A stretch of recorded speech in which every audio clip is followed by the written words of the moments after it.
Madame, Monsieur, bonjour et merci infiniment à vous de nous retrouver sur Equinox Télévision pour ce nouveau rendez-vous de votre émission 10-12, le Zénith de ce mardi 3 septembre 2019 avec le Premier ministre Joseph Dion Ngouté qui a signé hier un décret qui fixe les 3 régions suivantes, l'extrême nord, le nord-ouest et le sud-ouest comme zone économiquement sinistrée du Cameroun. Alors cela implique quoi? Cela implique que désormais il y aura des exonérations fiscales pour les investisseurs qui tenteront d'aller dans ces 3 régions sinistrées du Cameroun. Sauf que cette mesure déjà commence à faire poindre de belles polémiques. La première, c'est que l'on estime que les exonérations fiscales ou d'impôts ne sont pas les seuls moyens d'incitation à l'investissement, puisque pour investir, pour tout investisseur, il faut clairement avoir un environnement sain pour être appelé, être incité à investir. Et donc les régions du nord-ouest, du sud-ouest et de l'extrême nord n'ont pas à l'instant, on va le dire clairement, un environnement sain pour permettre aux investisseurs de venir mettre leur argent dans ces régions-là. On voit très bien également que le JICAM, qui est le groupement interpatronal du Cameroun, pourra réagir dans les heures et ou les jours à venir à ce décret du Premier ministre pour voir si les patrons d'entreprises acceptent ou sont d'accord avec cette mesure gouvernementale et voir si cela les incite ou incite vraiment ces patrons-là à aller investir dans ces régions du Cameroun que sont le nord-ouest, le sud-ouest et l'extrême nord du Cameroun, classés depuis hier par décret du Premier ministre, zone économiquement sinistrée du Cameroun. Alors, hier était rentrée scolaire au Cameroun, on a eu le nord-ouest et le sud-ouest. J'aimerais ce matin simplement faire un petit coup de cœur et un coup de gueule en même temps avec 2 unes de journaux ce matin. D'abord, Mutation qui titre Black to School. On sait que on a beaucoup parlé de Back to School, mais eux ils disent Black to School. Noir sur l'école hier au nord-ouest et au sud-ouest. En tout cas, les chiffres qui sont en notre possession sont parleurs, puisque seulement 2% d'élèves étaient effectivement dans les classes, avec certains départements du nord-ouest qui ont marqué 0 pointé. Aucun élève, aucun enseignant, aucun directeur n'a mis les pieds à l'école dans ces 3 départements du nord-ouest. On parle ici du Mbui, de la Momo et du Ngoketunja. On voit très bien qu'il y a un réel problème. Et puis, cette une, un coup de gueule pour Cameroun Tribune qui dit top départ. Le top départ, on a envie de savoir, ce top départ-là a été top ou flop ou, on aurait pu dire flop départ pour la rentrée scolaire. Mais malheureusement, on dit top départ. En tout cas, madame, monsieur, nous parlerons de ces sujets et d'autres ce matin sur Equinox, la meilleure télévision au Cameroun en ce moment. Le plateau, comme chaque matin, est constitué de 5 protagonistes. Vous, Charlamel Batchou, je dois vous dire bonjour. Bonjour, monsieur Eric Fopoussi Négou.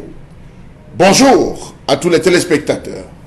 Un bonjour particulier à son excellence, à Tangandi. Oui, vous avez fait le tour de la région du nord-ouest, du sud-ouest, de l'ouest, pour remettre des paquets aux déplacés internes. Pendant ce temps, ça ne va pas dans le sud. 200 enfants issus, ou si vous voulez, maintenant les mêmes expressions, déplacés internes, sont dans le sud, et à ce qui paraît, il n'y a pas de lycée bilingue, il n'y a pas de section anglophone de ce côté. Vraiment, essayez de voir comment ils vont aller à l'école, à rentrer aussi, ça les intéresse. Alors, ce qui est intéressant, d'ailleurs, je vais faire une fixation sur la une ce matin de Cameroun Tribune. Je trouve quand même qu'à un moment donné, il faut avoir raison garder lorsqu'on écrit des choses pour la lecture des Camerounais. Quand on dit rentrée scolaire top départ, ça veut dire quoi ça, Chalamel? Mais ça veut dire tout simplement que le kick-off, c'est comme le match. L'arbitre, il peut siffler début du match de football, mais ça ne veut pas dire que les joueurs prennent le ballon. Non. Alors, vous savez que il y a, je vous assure que si le quotidien Mutation avait eu cette phrase-là en main pour titrer, je vous assure qu'on dit top, on parle de flop aussi. Ils auraient pu faire un jeu de mots et dire flop départ. Oui, le jeu de mots aurait été bien reçu. Flop départ pour faire justement le top départ. Bon, malheureusement, voilà, vous savez ce que c'est. Donc, Monsieur Batchou Chalamel, qu'on va retrouver tout à l'heure à 10h35 pour sa colère quotidienne. Chalamel Batchou, hein, l'homme en colère.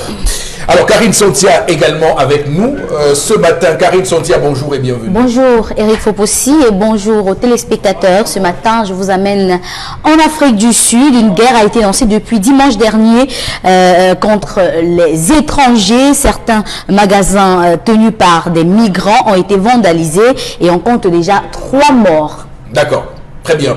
Alors, ce qui se passe en Afrique du Sud est très grave. C'est gravissime ce qui se passe en Afrique du Sud. On ne peut pas comprendre comment des magasins de Zambiens, de Pakistanais, de Congolais soient brûlés, incendiés par une horde de criminels qui ont décidé de rejeter la faute de leur souffrance, de leur pauvreté sur les étrangers. Ça s'appelle de la xénophobie, malheureusement. On sait que l'Afrique du Sud est en proie à ce phénomène depuis tellement d'années. Et l'on va dire que sur place là-bas, la société civile semble accuser le gouvernement qui, chaque fois qu'il y a un problème, donc instrumentalise les colères xénophobes pour renvoyer la faute sur les xénophobes et ne pas prendre à bras le corps cette question de manière sérieuse. Également sur le plateau ce matin, vous, Bombok Bengan, bonjour et bienvenue. Bonjour, Monsieur Fopossi Negou. Bonjour à vous, chers téléspectateurs. Moi, je partage votre point de vue, Monsieur Fopossi Negou, pour la rentrée scolaire. Je parlerai du flop départ. Et je me limite seulement à nos enfants qui sont dans des lycées techniques anglophones ou alors des sous-systèmes anglophones. Oui. Ils sont partis, ils n'ont plus où aller. Au moins ceux qui sont dans des sous-systèmes d'enseignement général, ils peuvent trouver, même comme dans le sud, il n'y en a pas, notamment à Mang, comme disait Chalamel. Mais que font ceux qui sont dans les lycées techniques anglophones? Il y en a à Douala, ils tournent la tête. À Yaoundé, il n'existe pas de lycées bilingues anglophones dans le pays. D'accord. Alors, on fera comment? Là, l'arbitre ne peut même pas siffler le départ. D'accord. Le début du match. Alors, il y a un homme politique qui a dit ce matin, et je trouve que ce qu'il a dit peut être pris avec beaucoup de crédit. Il dit que comparant les réfugiés de la crise de Boko Haram à l'extrême nord et les réfugiés de la crise anglophone au nord-ouest et au sud-ouest, il y a une volonté chez nos officiels administratifs de gonfler les chiffres à l'extrême nord, du moins de faire en sorte que les chiffres soient importants parce que, comme vous savez, ces réfugiés sont entretenus et financés pour la plupart par les organismes internationaux. C'est pourquoi là-bas on essaie de gonfler les chiffres. Mais malheureusement, comme c'est le gouvernement qui s'occupe du financement au nord-est et au sud-ouest, on tend à minorer les chiffres. Et la personne, l'homme politique en question a dit que le jour où un organisme international va prendre en charge les réfugiés du nord et du sud, vous verrez, les gens qui nient l'ampleur des déplacés internes vont vous dire que non, c'est pas suffisant et vont gonfler pour pouvoir avoir encore plus de financement. Il a raison en ceci que j'ajoute dans son argumentaire que regardez, c'est pour cette raison qu'on ne veut pas les mettre dans les camps de cantonnement. Voilà. Par exemple, si on avait mobiliser le génie militaire pour reconstruire ne serait-ce que les internats dans des villes sécurisées, on aurait justement eu la bonne maîtrise et le nombre à peu près exact. Voilà. Et on fait exprès de laisser comme ça pour minorer les chiffres. Combien sont-ils au Nigeria? On ne sait pas. Combien sont-ils? Mais on va vous donner des chiffres. Voilà. Oui, ça, il a raison. Malheureusement.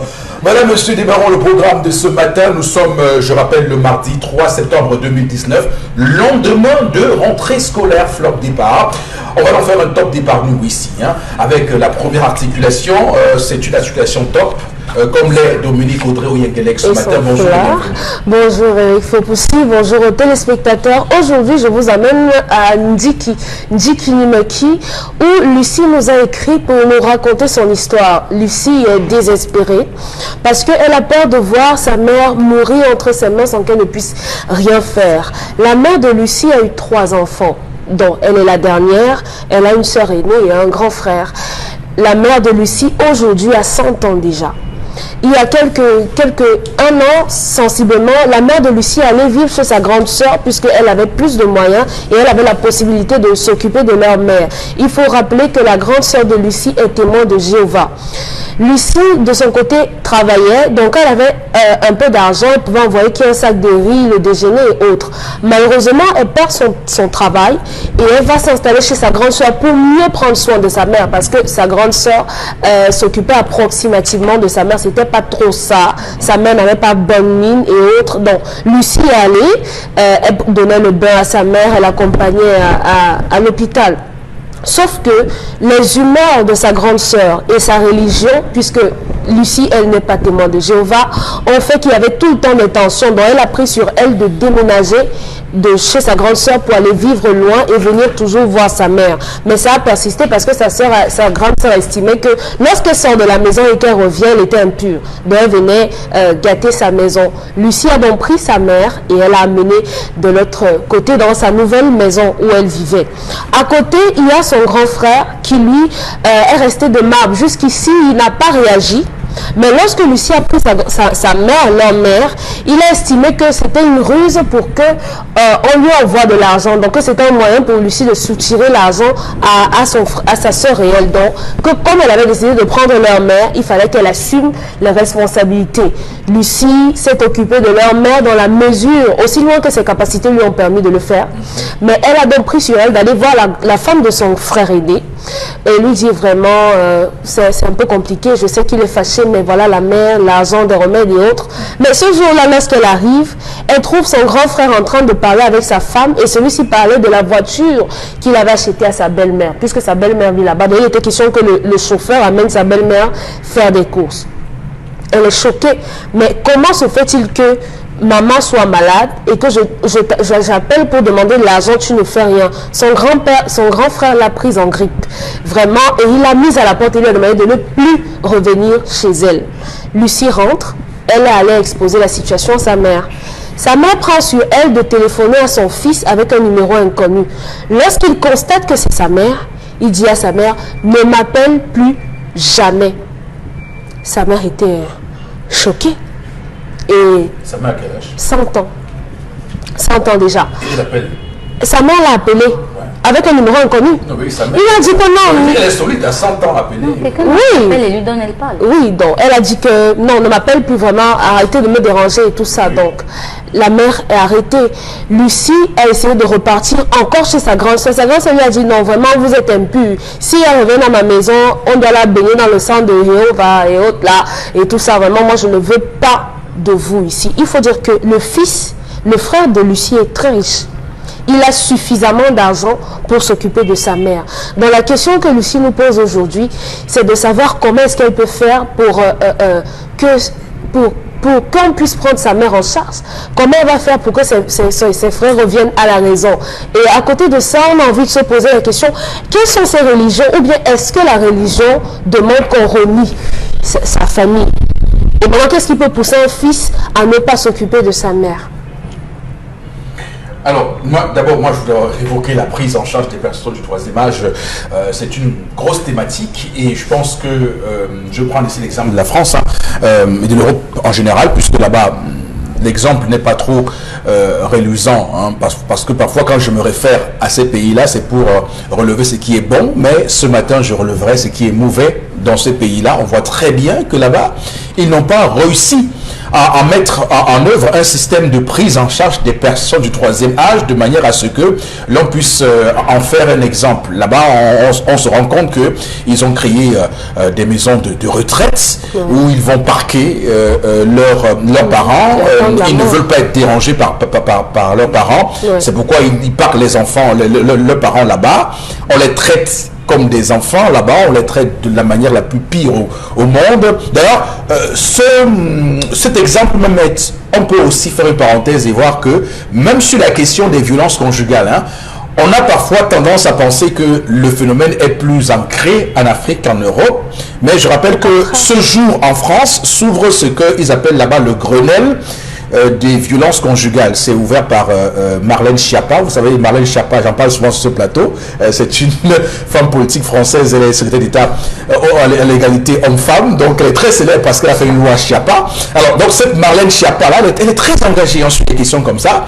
Donc, ils font un Grenelle. Le Grenelle, c'est quoi? Ils se réunissent, ils réfléchissent, ils prennent des mesures qui vont après être transformées en loi. Donc, ils appellent ça le Grenelle là-bas chez eux. Donc, il se trouve que là-bas chez eux, vous avez par an 122 femmes qui meurent sous le coup de leur conjoint ou ex-conjoint. C'est grave là-bas.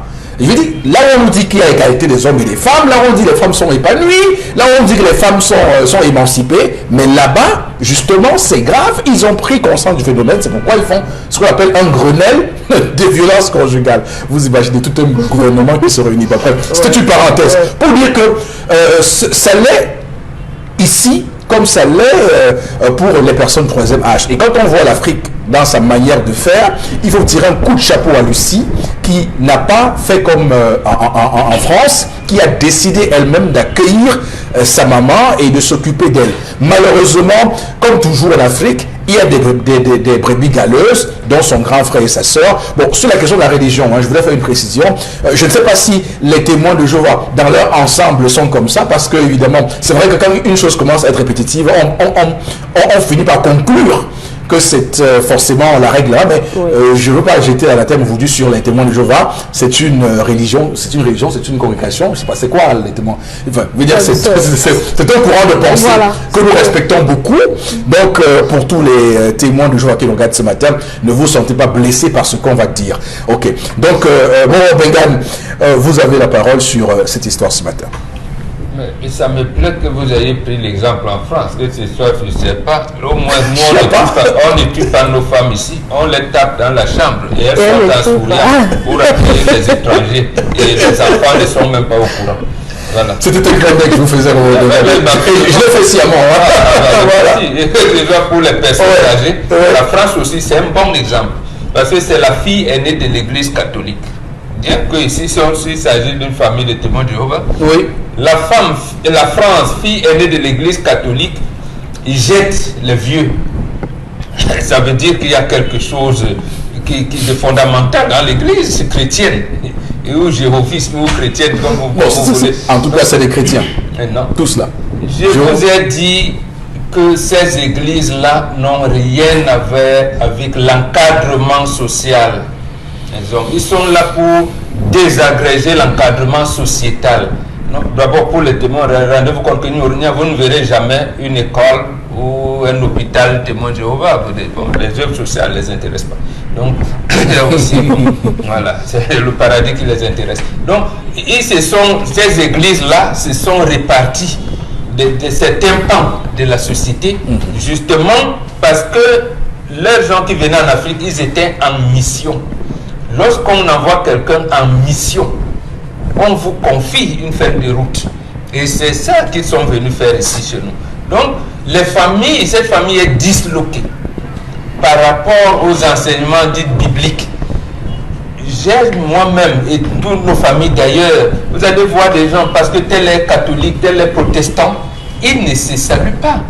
Dans les années 1800 et 1900, à partir de 1845 jusqu'à récemment 1965, les gens ne se saluent pas. Un catholique faisait 20 km pour aller à l'école, pour aller à la messe le dimanche. Et les enfants traversaient tous les villages pour aller à l'école sans saluer leurs frères qui, eux, étaient convertis dans le protestantisme.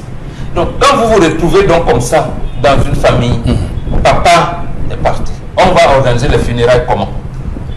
Parce que c'est pendant les funérailles qu'on remet tout. Papa n'est plus là.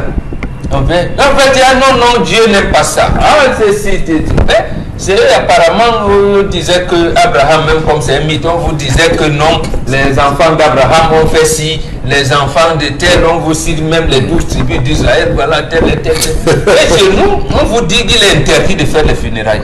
Voilà, comme on dit au Cameroun, voilà ça qui les attrape. Les rattrape. Et la chance qu'ils ont, c'est que maman vit encore, elle a 100 ans, elle est centenaire. Comment vont-ils donc bénéficier de ces préceptes que la Bible leur recommande? Honore ton père et ta mère. Vous voyez, donc eux-mêmes sont en train d'aller là en enfer. Bien que étant témoins de Jéhovah. Voilà, ils sont en train d'aller en enfer là. Et après, ils vont accuser les sorcelleries du village. Eux-mêmes ont choisi. Donc, vous savez qu'à l'église, on dit que le salut est individuel. C'est ça, non? Le salut est personnel, le salut est individuel. Oui, un truc comme ça. J'entends des choses. Voilà, mais dès lors que individuel ou collectif, dès lors que vous chosifiez votre maman, comme c'est le cas, Voilà. vous n'avez pas honoré votre père, il n'y a que l'enfer qui vous attend. S'il existe, moi il faut même que j'écris l'enfer là-bas.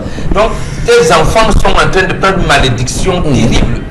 Et en plus, la vieille femme ose appeler et personne n'écoute. Moi j'ai dit, maman, laisse-les. C'est vrai, ça fait mal, ça fait mal au cœur. Voilà, parce que c'est justement ce que nous les Africains nous recommandons à certains de nos enfants aujourd'hui. Vous avez 2 personnes, un homme et une femme, qui s'occupent parfois de 12 personnes, 12 enfants, plusieurs petits enfants. Mais comment 12 personnes ne peuvent pas s'occuper de 2 personnes qui les ont engendrées? Belle image. Belle image. Vous allez faire ça. C'est terrible. Et maintenant elle est restée seule. Comment une seule maman, elle a 8 enfants qui ne peuvent pas s'occuper. Alors qu'elle s'est occupée dans son temps de ces 8 enfants. De ces 8 enfants. Il n'était que 2. Maintenant, chaque garçon est marié, ça veut dire qu'ils sont doublés. Chaque fille est mariée, ça veut dire qu'ils sont doublés. Donc, parmi les 8 sont 16. Donc, 16 personnes ne peuvent pas s'occuper d'une maman qui s'est occupée. Oui. Vous voyez, donc allez prier Dieu, faites des levains de prière comme vous voulez, c'est la Mais en malédiction. voilà, bon, en tout cas, comme vous l'avez dit, les chiffres ne mentent pas. Faites des levains de prière, les chiffres sont là et on voit très bien où la balance se pèse ce matin. Alors, Chalabel, quel est votre regard ce matin? Monsieur Eric Fopoussi, j'ai discuté un jour avec un pasteur qui m'a dit tous les jours, je vous regarde à Equinox. Vous dites toujours les églises réveillées, les églises. Vous nous mettez tout mélanger, tout. Citez le nom de l'église. Ne dites pas les églises réveillées. Il y a ceux qui sont bonnes et qui sont mauvaises. Moi, je suis content qu'elle les citée. Ça nous permet, monsieur Eric Fopoussi, de comprendre.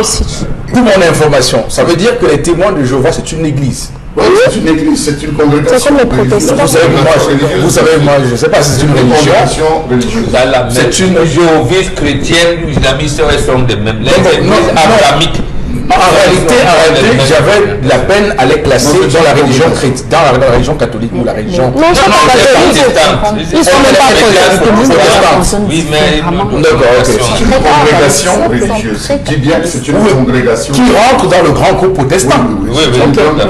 Voilà, monsieur, il faut aussi.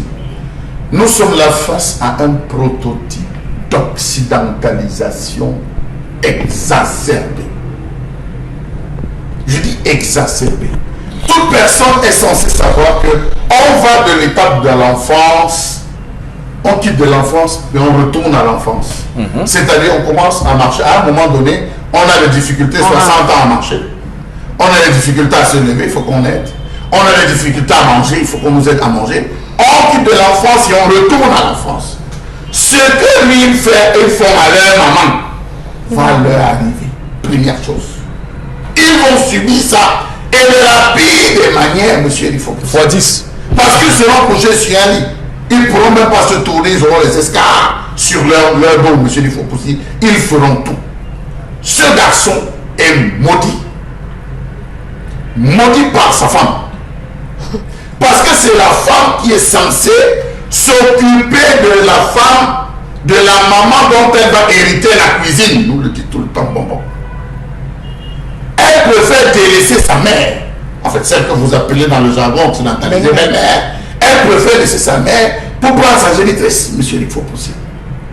On a acheté voiture, on va mettre chauffeur qui va accompagner à l'hôpital, rentrer, pendant que sa mère qui a 100 ans, elle est là, elle trime, elle souffre.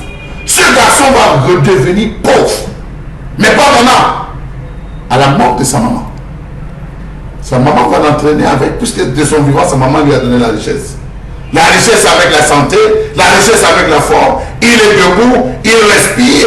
Je me demande si certaines personnes, monsieur Lick Fopoussi, prennent la peine souvent de discuter avec leurs parents. Maman, raconte-moi un peu mon enfance. Prenez la peine d'aller discuter avec vos parents. Raconte-moi mon enfance. dit comment vous lancez les cailloux sur les toitures des gens. Comment vous fracassiez les autres, elle a combien de trucs qu'elle a payé, ce que vous avez cassé dans les maisons, ce que vous avez provoqué comme incident pour certains. Et à partir de là, vous allez mesurer l'amour qu'elle a porté jusqu'à vous garder et atteindre cet âge. Vous la rejetez. Nous étions... Ça, c'est intéressant. Ça. Oui. Je veux qu'on surligne ça. Les gens qui le regardent doivent rentrer demander à leur maman comment ils étaient entre 2 ans et 7 ans. Voilà, par exemple. Non, 15 ans même. Oui. Alors, jusqu'à 15 ans, monsieur, qui s'appelle encore un peu. Non, il y a d'autres qui font exprès. Il faut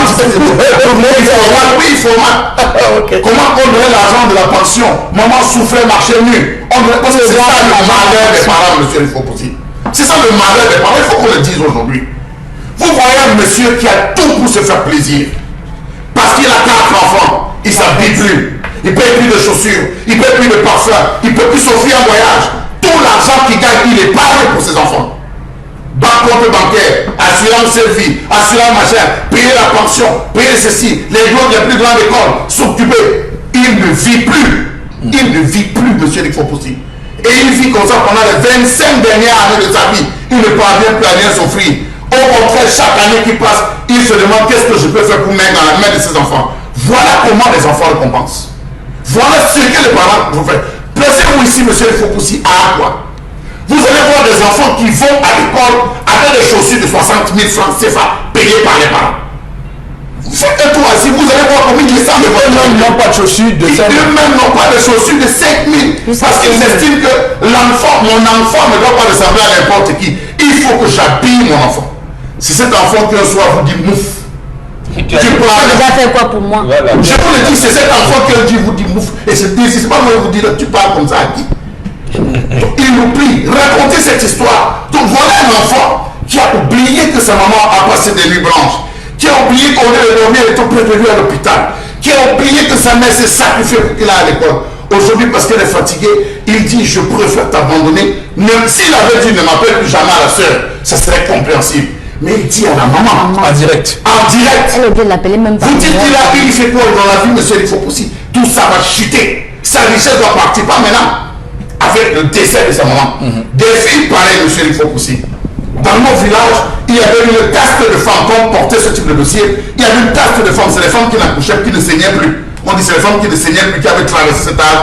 On lançait ce qu'on appelait une maladie incurable à votre femme.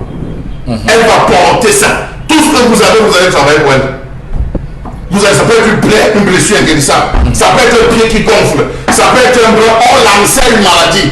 Tout ce que vous travaillez, comme vous ne pouvez pas vous occuper de votre maman, vous allez vous occuper de celle que vous aimez, monsieur, il faut possible. Et ça, on a vu.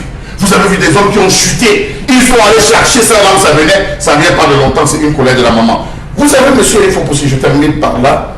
L'expression impure. L'expression impure. Ça vous a choqué, ça? Énormément. Énormément, monsieur, il faut possible. Votre maman a coulé les os. Votre maman a perdu de son sang.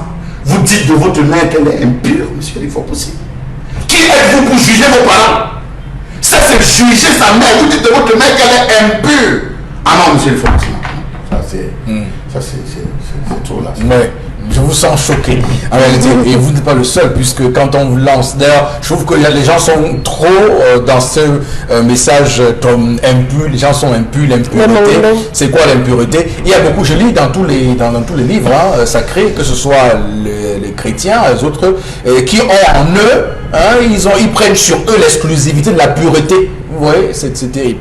Alors, Dominique Audrey, sur l'histoire de ce matin, vous dites quoi? Je me pose la question de savoir... Si la mère meurt aujourd'hui, ce fils-là, il viendra au deuil. Je suppose qu'il va acheter un super cercueil avec l'or partout. Il va organiser une grande fête. Chez nous, je crois qu'on interdit aux gens de traverser le jour qu'on meurt. Et je crois que c'est ce que sa mère devrait faire. Si elle meurt, qu'il ne vienne pas. Et si s'entête... Même si elle ne dit pas. Bon, je pense que quand on dit, c'est mieux. Si elle ne dit pas, il ne pourra pas... Moi, je ne sais pas comment comprendre qu'un enfant pour qui on a quasiment tout fait se comporte de cette manière. Je ne sais pas, peut-être dans son cœur, on lui a dit certainement que sa mère était méchante il a peur que sa femme a certainement dû lui dire que non, si ta mère vient ici, comme elle est vieille là, c'est une sorcière, elle va manger nos enfants. Parce que c'est ça, c'est l'idée qu'on a tous aujourd'hui, que les vieux vraiment ce sont les sorciers, les vieux ils vont nous faire du mal, ils vont prendre nos chances, ils vont venir là, un jeune va mourir pour qu'il continue de vivre. Moi, je sais pas ce que je peux dire à Lucie, si ce n'est que de trouver un travail, ou bien si elle peut aller au village, rentrer au village avec sa mère et attendre que sa mère meure là-bas, parce qu'il faut dire que sa mère, Charlemagne a payé ça les escarres, elle va faire comment?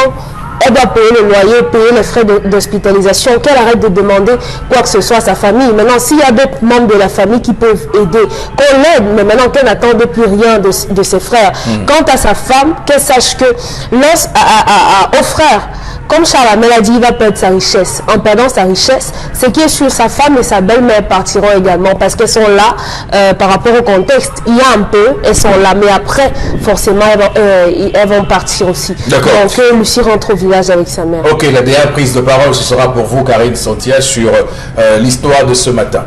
Lorsqu'une personne avoisine 75 ans, dans la famille, elle doit être choyée.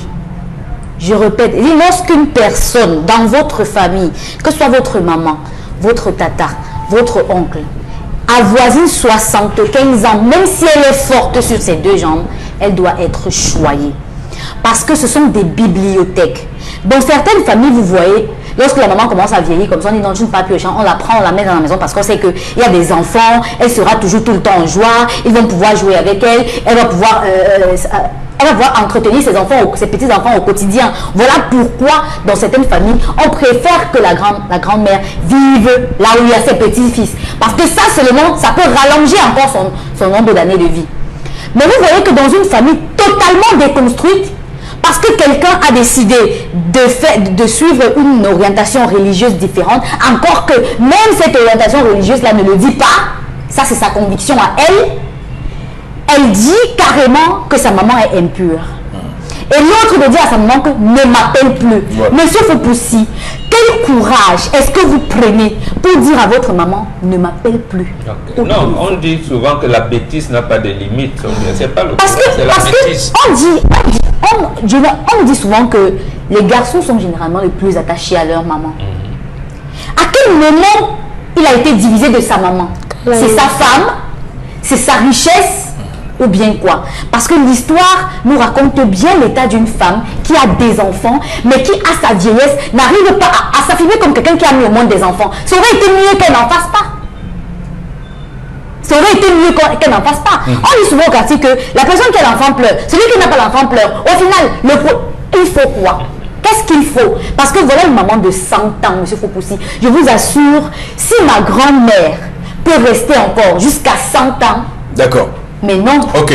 Alors, vous me rassurez sur un point, hein, parce que d'ailleurs, je ne voulais pas qu'on ait le sentiment dans cette émission que nous avons un discours anti-témoin de Jéhovah. Vous me rassurez que là-bas chez eux, ils ne disent pas à leurs fidèles de dire que leurs parents sont impurs. Non. Et qu'il y a nulle part où c'est écrit, chez ces témoins de Jéhovah, allez dire à vos parents qui sont impurs. On ne dit pas aux parents, mais maintenant les personnes qui ne sont pas de cette obédience-là, on les catégorise. Non. Comme chez les... Non, monsieur Fopoussi, chez les églises, on appelle ceux qui ne sont pas là-bas les mondons. Mais on n'a pas dit aux gens, on a dit à leurs parents qui sont impurs. C'est ça. Les gens je ne suis pas certain. Je pense que si elle dit impur, c'est par rapport à un certain nombre de critères qu'il y a là-bas chez eux. Parce que c'est comme ça. Même s'il y a les critères, je ne crois pas que dans les églises là, parce que si on... Voilà. Donc aussi, on a terminé. Je pense que la priorité pour essayer dans ce que vous dites. La priorité peut être circonscrite au domicile.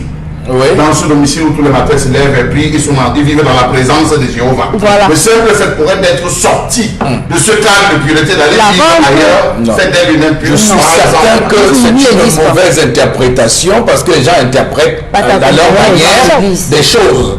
Je ne suis pas sûr que si vous allez voir ces témoins de Jéhovah là dans leurs préceptes ils vous diront que c'est comme ce que nous disons à nos fidèles. Ils n'ont jamais dit ça à quelqu'un. Donc, maintenant, les gens qui vont là-bas et font leur interprétation, ah, on a dit que l'impureté. Et du coup, tout ce qu'ils voient sur terre est impur. Donc, ok, d'accord, c'est compris. On va lire quelques messages, Karine. Vous parlez de l'histoire du jour. Ce qu'elle a dit sur sa sœur témoin de Jéhovah n'est pas vrai. Ou alors, cette dernière n'est pas témoin de Jéhovah. Et si réellement elle est témoin de Jéhovah, sa sœur peut s'approcher de sa congrégation et on l'aidera, j'en suis sûre. Voilà.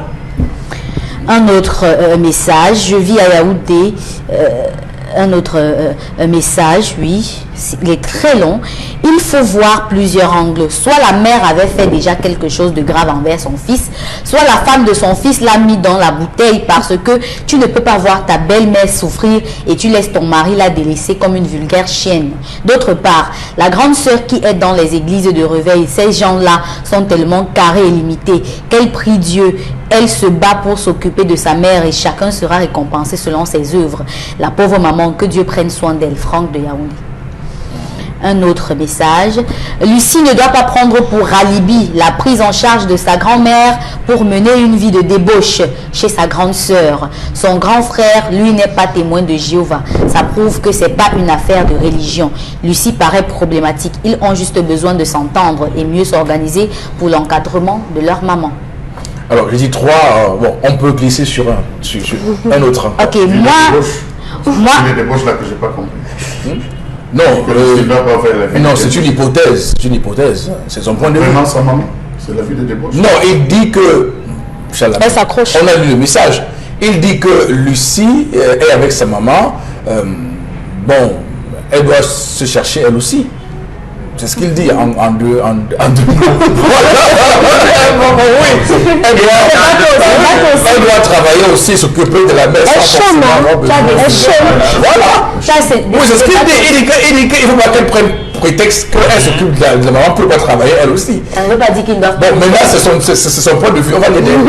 Alors, à la place de la fille qui s'occupe de sa maman, je vais épier mon frère et ma soeur pour savoir les milieux qu'ils fréquentent et qu'ils sont respectés. Je vais là-bas avec la maman faire du bruit pour que leur ami ait connaissance et sache comment eux ils traitent leur maman. Cédric de Newbel. D'accord. C'est où? Cédric de Newbel. Voilà, il fallait que ce soit Newbel, ça. Il fallait vraiment que ce soit Newbel. Non, pour dire qu'un tel message aussi pertinent ne pouvait sortir que le Newbel. Parce que là-bas, les gens ont un cerveau. Non, je suis j'apprécie. Pratique. C'est pas ce que vous dites là-bas. Oui, je vous dis que une personne qui vit à Newbel a un QI deux fois plus performant que n'importe qui ailleurs. Voilà. C'est pas si ma situation sur la mer. Je reconnais la prison de et je peux vous dire que moi aussi j'ai vécu quelques temps en Gansois, donc vous pouvez imaginer. On va s'arrêter là, madame, monsieur. Voici la colère de Charles Hamel.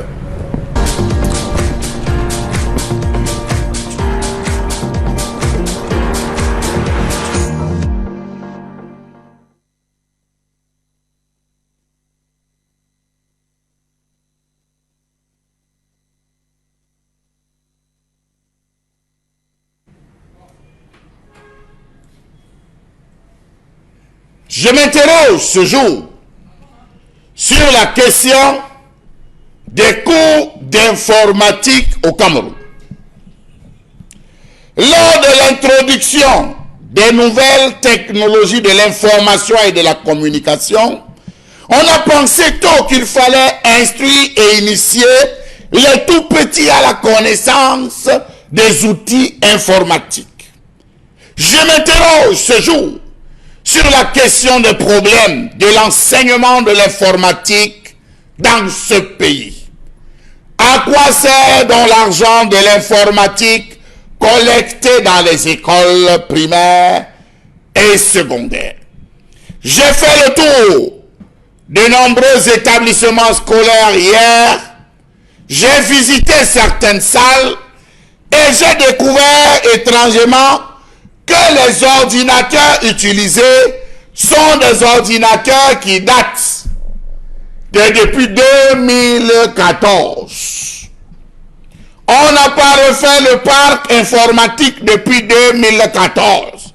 Les logiciels utilisés dans ces différents ordinateurs, c'est les Windows inférieurs. Comment peut-on être arrivé à cela? Et on parle d'informatique. On prélève l'argent pour l'initiation à l'informatique. Comment expliquer cette fracture écono-numérique qui existe dans le système éducatif de ce pays?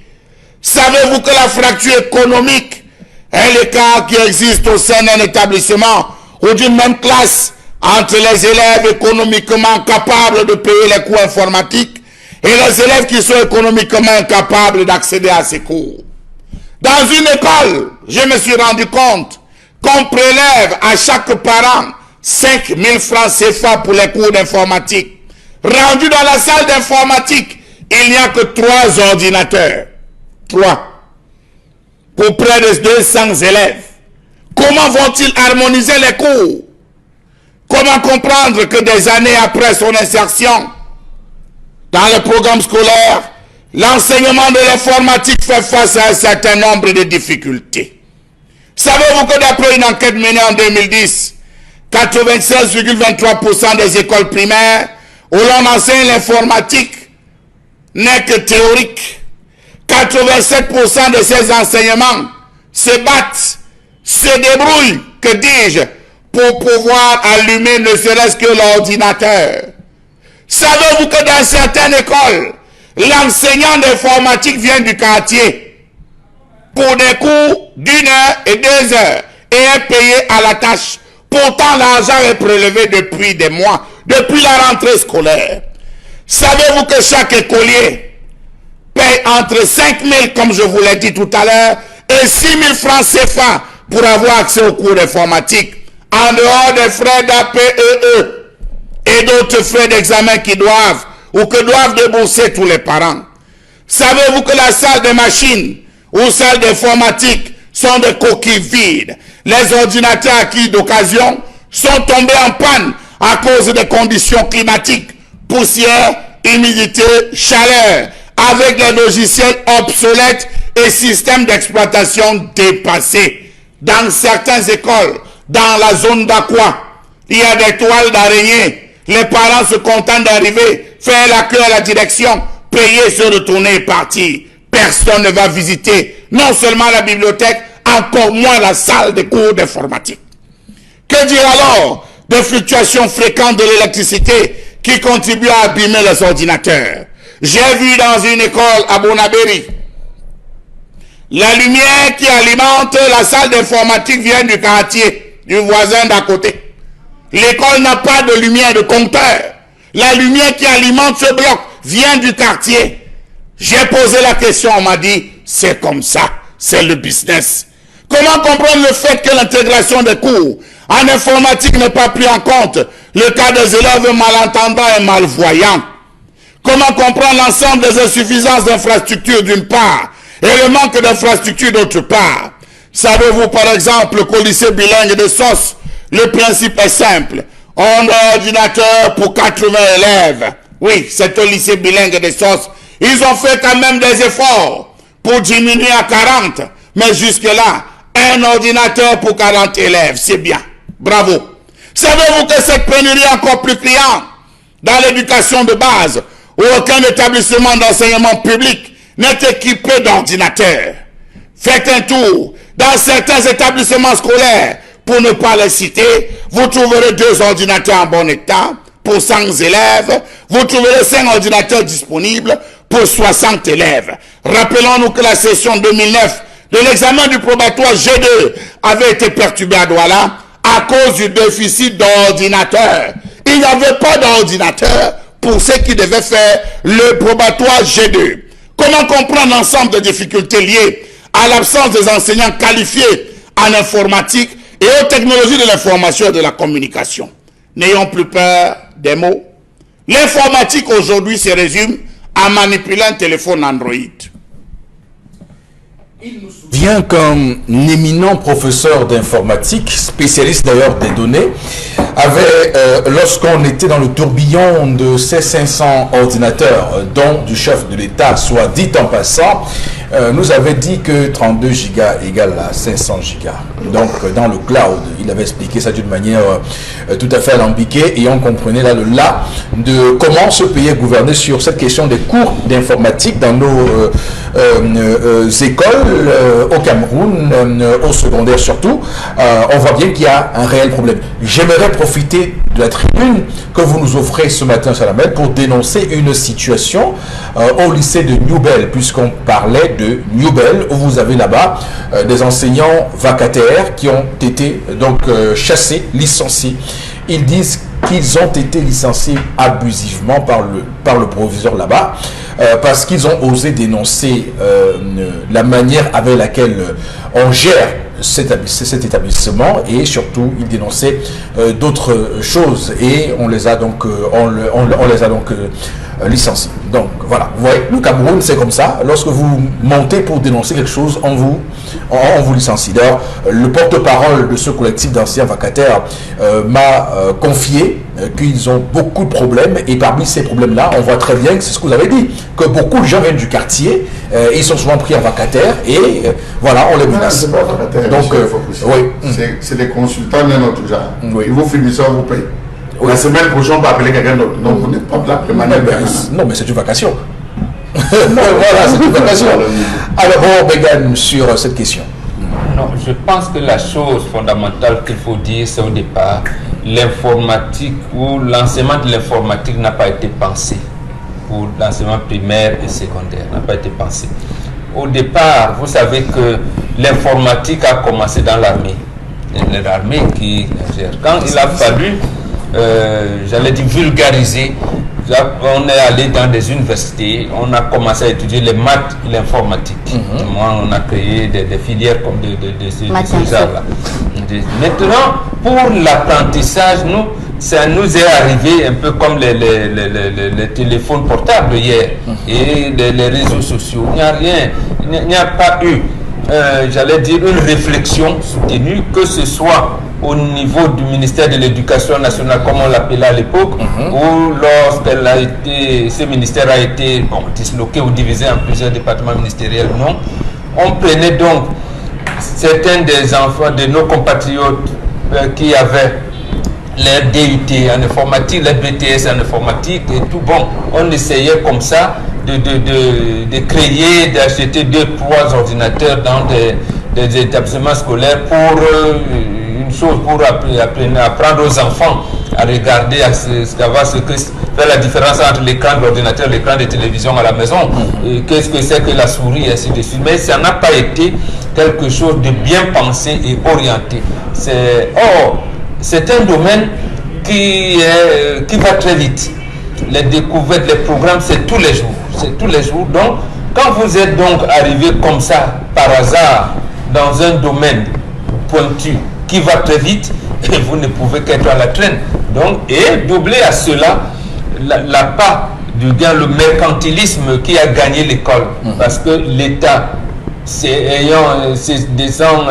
désengageant de l'école, a laissé donc l'école camerounaise à la merci de n'importe quel commerçant qui est venu. Malheureusement, c'est ça. Et quand vous dites, avant même qu'on ne parlait de système bilingue, ou d'informatique assurée, même pour l'enfant fait un an, il paye même.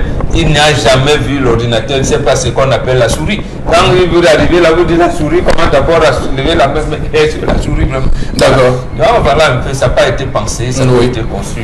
D'où les conséquences actuellement. En tout cas, on voit très bien que, sauf si les budgets sont détournés, on ne peut pas comprendre qu'il y ait une telle sécheresse en termes d'infrastructures dans nos établissements. Voilà, mais regardez seulement, mais je ne sais pas en quelle année le chef de l'État a ouvert deux centres d'informatique, je pense que c'était au lycée Leclerc et je ne sais plus quel lycée, à Yaoundé.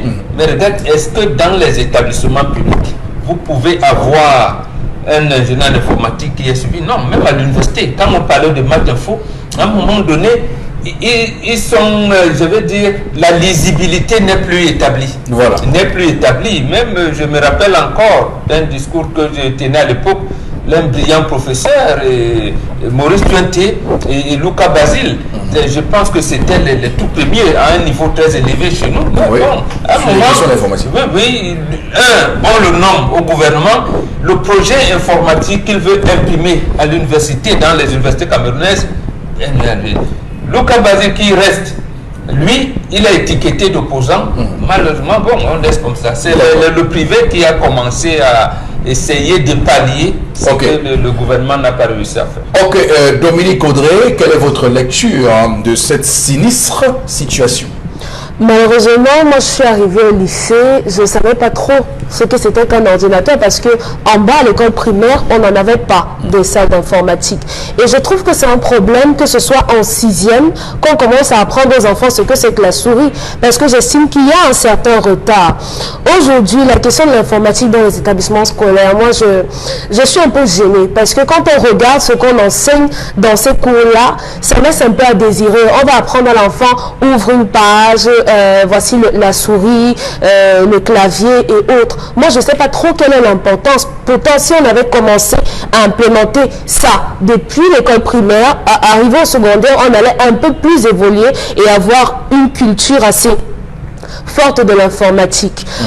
Aujourd'hui, avec l'informatique dans nos établissements scolaires, on a un problème d'infrastructure. Charles Amel l'a mentionné avec l'établissement des sciences qui avait 800 élèves pour un seul ordinateur.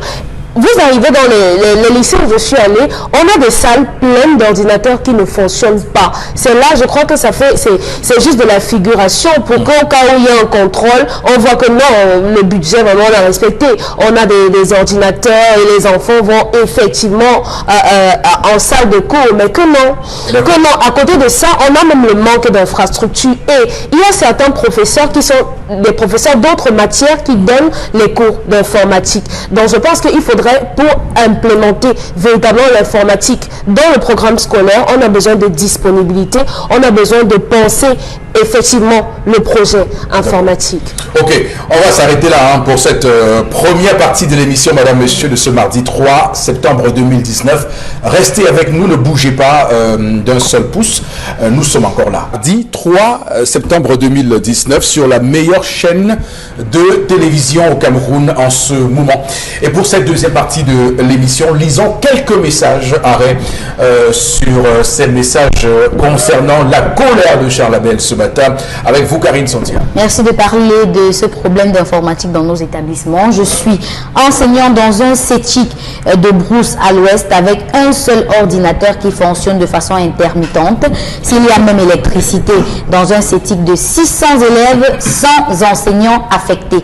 Déception. Ça, c'est Gabi de Bafoussam. Alors, vous dites quoi vous-même, Karine? Oui, par rapport à ce sujet, justement, je regardais un reportage je pense que c'était hier, d'un jeune garçon de 9 ans au Nigeria qui crée des applications ou encore des jeux vidéo.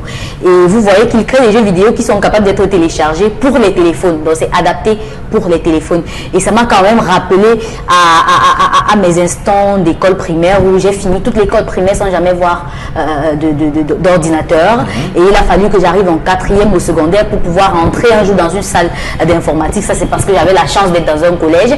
Mais lorsque je suis arrivée au lycée, je me suis rendu compte que c'était environ 40 ordinateurs parmi lesquels 10 ou 15 donnent difficilement ou rarement. Et vous voyez que on y va de manière en différé. C'est-à-dire qu'aujourd'hui, c'est les classes de 6e, demain, c'est la classe de terminale, après-demain. Donc, même une salle d'informatique, peut-être 30 ordinateurs pour 4000 élèves. Vous voyez que c'est très difficile de faire cours dans ce genre de critères. Et vous avez observé que depuis même l'introduction de l'informatique dans les établissements scolaires, jusqu'à aujourd'hui, on est encore à l'introduction à l'informatique. On n'a jamais parlé, on n'a jamais donné un devoir à un élève créer telle chose. Parce qu'on sait que les élèves n'ont pas d'abord d'ordinateur eux-mêmes. Et il n'y a pas une salle d'informatique où on va dire, vous êtes à 3, faites un travail, vous créez telle chose, vous mettez telle machine en réseau, ou vous faites rien. Je dis, j'ai fait tout mon secondaire sans jamais être capable de saisir un texte Word. Vraiment, rien. Démarrer l'ordinateur. Et vous l'avez appris. C'était démarrer. Vous l'avez appris. Quand je suis arrivée en fac, monsieur Fopossi, j'étais obligée d'apprendre. Oui. Parce qu'il fallait saisir le résumé des livres. Vraiment, c'était ça qui était obligé. D'accord, très bien. Alors, Chalamel, on voit très bien, et c'est intéressant de voir le niveau, mais j'ai quand même envie de dire que c'est un gâchis, puisqu'on voit très bien que cette génération de Camerounais, ces enfants-là, sont plutôt très curieux. Quand vous avez un enfant à la maison, à peine vous lui avez montré une tablette, dans 2 jours, il parvient à trouver comment marchent les applications, comment on les télécharge, comment on les mise, parce qu'il découvre parfois des choses là-dedans que vous ne connaissez pas. On est clairement là dans un gâchis dans cette histoire. Alors, il faut dire, monsieur Eric Fopoussi, que l'idée avait été applaudie par tout le monde, de l'intégration des nouvelles technologies de l'information et de la communication. Dans ce sens que cela doit procéder à la rupture avec une génération. Je pense bien une génération, parce que nous autres, on a connu l'ordinateur, c'était avec les DJ, monsieur le DJ, on chargeait la musique et on le voyait sur l'ordinateur, il mixe, il faut dire, qu'est-ce qu'il est en train de faire? On s'est rendu compte que... on savait que l'ordinateur servait à mixer, mettre la musique, écouter la musique. On vous suivait les gens qui écoutaient la musique via l'ordinateur. Après, on se rend compte que non, il faut savoir manipuler Word, il faut manipuler Excel, il faut manipuler X, il faut manipuler Y. À partir de l'outil, on peut avoir des antivirus. On commence à découvrir des applications à tort et tout. L'enfant, pendant que vous travaillez, vous avez votre enfant qui vous observe. J'ai assisté à un temps, à une certaine période, à le cours d'initiation. C'est comme elle l'a dit tout à l'heure, c'est allumer, éteindre, allumer l'ordinateur, bouger un peu la souris, lève-toi, toi aussi allume, bouge un peu la souris, lève-toi. On appelle ça quoi? Le clavier, avec A, forme une lettre. On ouvre, c'est l'enseignant qui ouvre la page, écrit maman est allée à l'école, il tape ma. Je ne vois pas. Pourquoi il s'entend? Je suis sorti.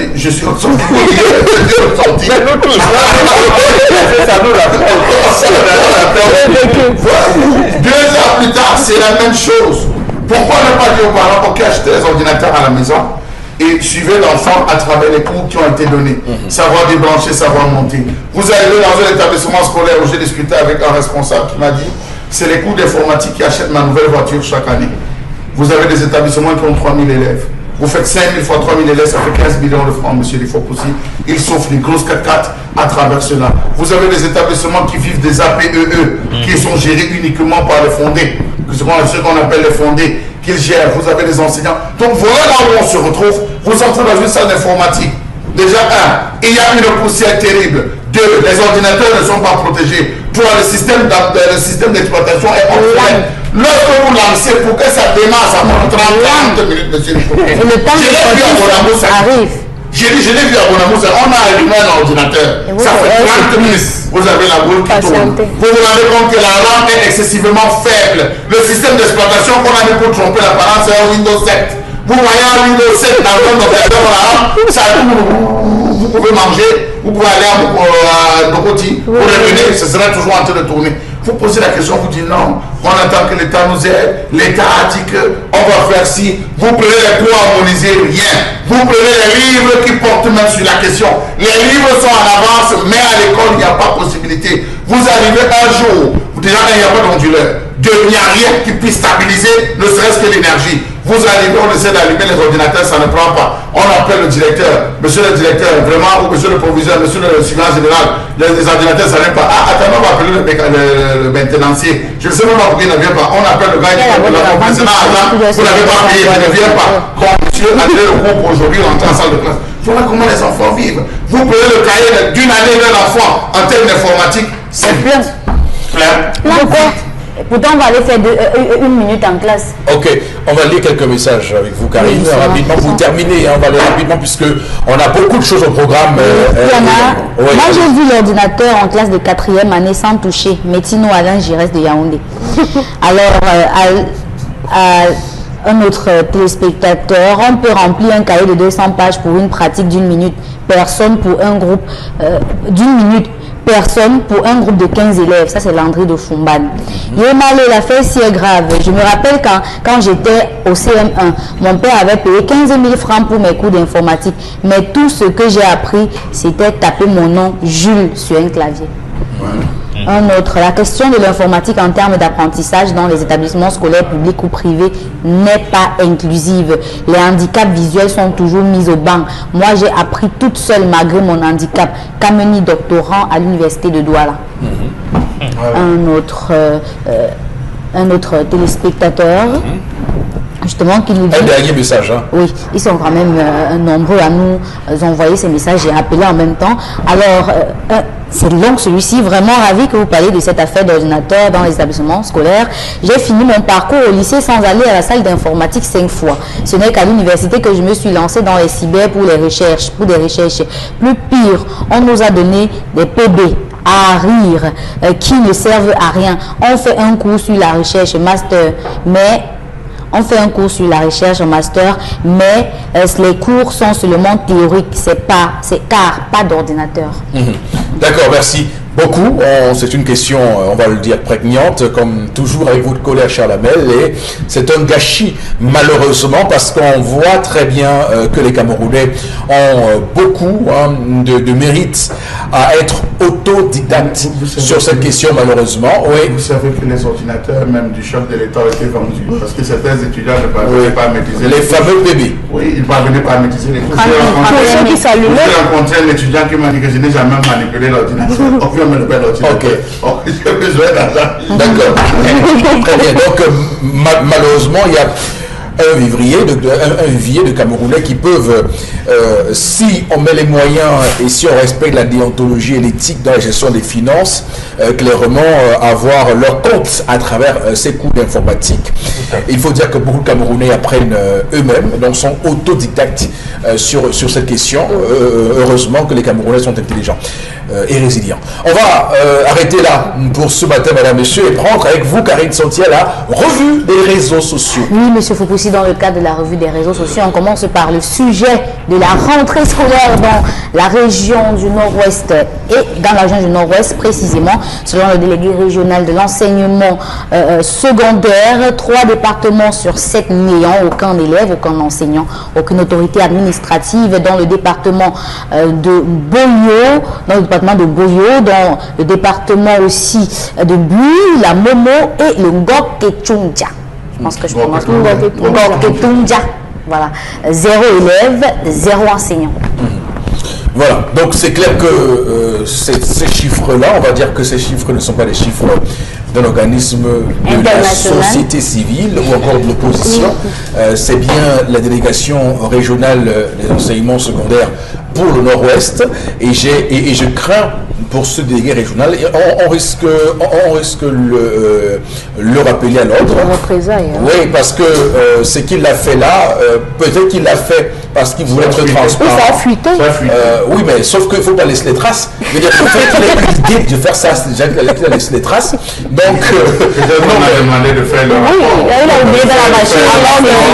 Faire le rapport vous avez le sentiment, c'est cacheté, hein, je vous précise. Oui. Il y a un cachet, une signature. Pour la hiérarchie. Donc, je crains. Bon, c'est pas là le grand débat. Le grand débat, c'est que on nous a, pendant des jours avant cette rentrée scolaire, dit que les choses vont se passer normalement. Des campagnes ont été lancées à grand renfort de publicité. On nous a dit que tout était mis en œuvre. Il y avait eu une conférence conjointe, un point de presse conjoint de plusieurs ministres sur la question, de plusieurs ministres, comme vous dites, Paul précis, sur la question pour nous rassurer, pour nous dire que quoi qu'il arrive, les choses vont bien se passer et que l'école, la République est au-dessus de tout, dans une négation comme toujours, dans un nihilisme comme toujours. Et voilà, vous savez, les chiffres ne mentent pas, la réalité ne ment pas. Elle revient toujours. Le feu Charles Ateba Eyene, paix à son âme, disait parfois que la vérité c'est comme les fesses. Quoi qu'il arrive, on finit toujours par s'asseoir avec. Oui, avec. Voilà, donc la vérité c'est comme les fesses. Donc quoi qu'il arrive, on finit par s'asseoir avec. Donc quoi qu'on dise, la vérité du nord-ouest et du sud-ouest nous rattrape. Alors, c'est intéressant parce que Cameroun Tribune est resté sur cette ligne en disant top départ, rentrée scolaire, tout va bien, circulez, bouchez-vous les narines, il n'y a rien à voir. Mutation, encore mutation grâce à elle.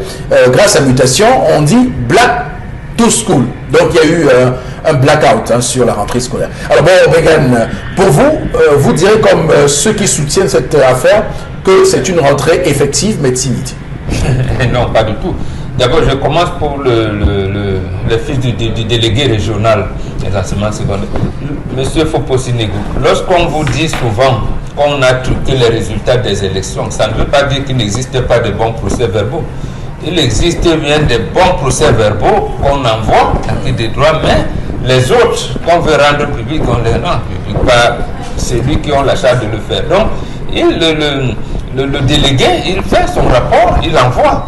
Maintenant, les gens, entre-temps, vous savez bien que même les notes confidentielles du chef de l'État se retrouvent dans les réseaux sociaux. Donc, il a fait son travail. Maintenant, non, soyons sérieux. Ce qui est arrivé hier, ce qui va se dérouler au cours de cette semaine, parce que le délégué, je crois, il va continuer à faire des rapports journaliers. Ce qui va arriver en juin, lorsqu'on va commencer d'abord en mai avec le Common Interest, le concours d'entrée en 6e, on le savait ou alors on le sait depuis 3 ans.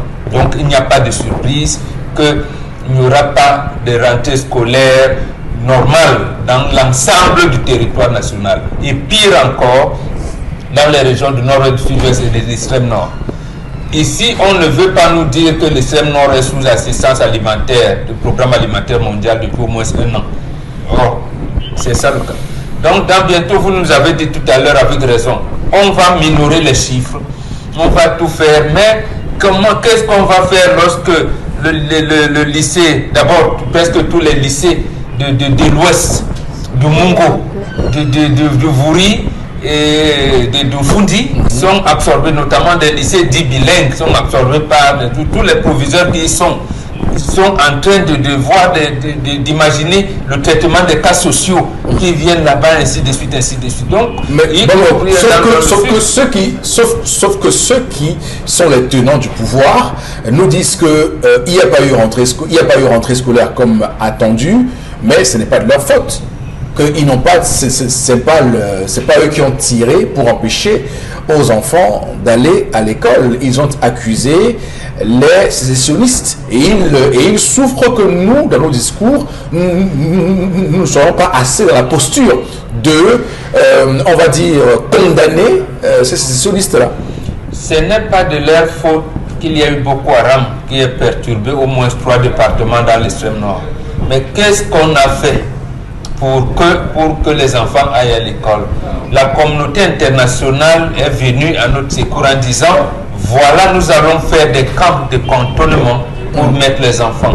Ce n'est pas leur faute, oui, mais qu'est-ce qu'ils ont fait pour mobiliser le génie militaire, les autres composants de l'armée, pour que dans les zones où c'est sécurisé, le génie militaire puisse construire des internats, des maisons, quelque chose qui puisse pour permettre aux enfants d'aller à l'école. C'est faisable, le génie militaire est là. Ils n'attendent que ça. Oui. Bon, précisément dans le déni de la guerre civile, parce que le SDF, je partage son point de vue quand il dit qu'il y a une guerre civile dans le nord et le sud-ouest. Donc, en cas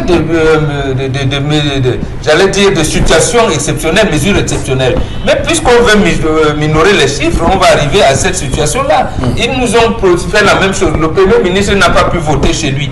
On a délocalisé son bureau de vote à Bamenda et au quartier administratif de Bamenda. On nous a dit qu'il y a eu élection, d'accord. Mais pourquoi on ne peut pas faire? Comment on fait une comparaison entre les chiffres de l'élection présidentielle, 5% officiellement de personnes ont voté là-bas, et les chiffres de la rentrée scolaire. Absolument, absolument. Et là maintenant, ça va être délicat. Ça va être délicat. Ils font tout pour que les délégués vont faire comme ça pour que l'UNESCO, en fait, c'est pas l'UNESCO qui décrète moi, ce qu'il y a qu'on considère que c'est l'UNESCO et l'UNICEF. Voilà. Les deux. C'est ça la situation. Comme l'État, oui, nous ne sommes pas là. Ce n'est pas de la faute du gouvernement. Ce n'est pas le gouvernement qui a demandé aux sécessionnistes de revendiquer la répartition du pays. C'est vrai. Mais alors, lorsque un tsunami arrive quelque part, vous faites comment? Vous protégez votre population. Et on ne protège pas la population. Le génie militaire peut le faire là. Il est à mesure que nous avons 5 cimenteries au Cameroun. L'État peut demander une cimenterie. Donc je pense qu'il y a, vous avez appelé ça comment? Plan d'assistance humanitaire. Voilà. Le gouvernement demande aux cimenteries, nous avons besoin de tant nombre de tonnes relativement assez à ça. Le génie militaire vous construit en 3 mois. Bon, sauf que faire ça serait sortir du déni. Vous savez que jusqu'à présent, le gouvernement est sur une posture de déni. Que circuler, il n'y a rien à voir, il n'y a pas de problème. Si vous commencez à construire les internats hors des régions du nord et du sud-ouest, ça veut dire que vous actez qu'il y a un problème. À Diara, Nganamouit et Mani, ils font quoi quand on demande aux enfants d'aller à l'école? Pourquoi ne pas prendre le Tato Stéphane qui, lui, était capitaine de Lyon de Nontak? Undiba Kem qui est là. Faye Collins. Faye Collins, voilà, qui sont là. Que eux alors viennent demander aux enfants, voilà un déni. Vous venez mettre le DG la CTV, tout le monde est complètement. Ils peuvent faire quoi? D'accord. Voilà un déni, donc ils ont amené là. Donc tout ce qu'ils vont développer comme action pour, je veux dire, chercher les coupables. Les coupables, voilà, ça va amener les enfants à l'école. D'accord, très bien. Alors, je même sur cette question. C'est intéressant parce que quelqu'un me le faisait encore savoir ce matin. On aurait juste dû prendre les chiffres du scrutin présidentiel du 7 octobre dernier, participation 5% pour les adultes, pas pour les enfants, les adultes, et on aurait pu, grâce à ces chiffres-là, envisager qu'on ne serait pas au-dessus de 5% quand même de remplissage des salles de classe, eu égard à ce que ces enfants-là soient des enfants et qu'ils sont plus fragiles normalement que les adultes qui, eux, n'ont pas pu sortir pour aller voter. Alors, disons-le concrètement que je salue déjà M. Guan Roland, le délégué régional des enseignements secondaires, M. Lifopoussi, pour l'action qu'il a menée de faire son rapport. Parce que c'est bien prévu, c'est bien précis dans nos textes, le texte de la République, que l'éducation obligatoire, quand dans cette affaire on va commencer à cogner sur la tête, il va dire j'ai fait mon rapport, j'ai fait mon travail. Le drame, c'est que c'est dans les départements où on était au top de l'instruction, M. Lifopoussi. Je dis c'est les départements où on était au top de l'instruction. Le nord-ouest était devant dans le département. Qu'étrangement, aujourd'hui, on se retrouve dans tout ce néant. Sur 350 écoles, M. Lifopoussi, et on le courage de le dire, 4 ont osé ouvrir. 4. Yeah. Vous avez l'école, le lycée de Downtown, qui avait 4000 élèves, qui battaient chaque année le record, 4000 élèves qui n'a eu que 2 élèves. Et ces 2 élèves se sont changés dans l'enceinte. Ça veut dire que, ayant peur de représailles, ils ont fait comme s'ils allaient au champ. Voilà. Ils sont entrés, ils se sont changés. Porte la tenue. Ils ont tourné. Quand on a vu les caméras des chaînes nationales arriver, ils ont fui dans les salles de classe. Je ne sais pas comment on dit ça en pidgin, mais c'est comme ils se sont rechargés et sont ressortis comme des paysans, M. Lifopoussi. Vous avez le lycée au niveau de l'école champion, où 60 élèves étaient présents et 17 au camp militaire, le lycée de Madame Bamenda. Voilà. Il y a 17 élèves de ce côté et 60 à l'école champion qui est dans le camp militaire. Voilà les gens qui ont pu être à l'école. Vous allez dans le Boyo, 0% en termes d'élèves et d'enseignants. Dans le Boui, 0% en termes d'élèves et d'enseignants. Dans la même chose, on a eu 73 enseignants dans le département, 73 enseignants répondu présent, mais pas dans l'enceinte. Chacun venait et tourne à la comme ça et lance l'œil. Et n'entre pas. Parce qu'ils étaient mélangés, les gens ont peur qu'ils soient repérés par les différences en bas. Dans la Momo, 0%. Dans le Bokotoudia, on estime à 0,98% d'enseignants qui ont. Mais vous vous rendez compte que le mal est profond.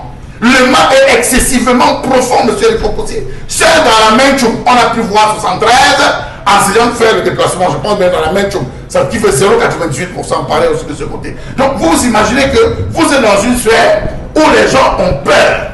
On dit aller à l'école. Bamenda était fortement militarisé. Bamède, dans la ville de Bamède était fortement militarisée. On a fait des renforts. On ne dit pas non. On apprécie. Oui, on apprécie cette action.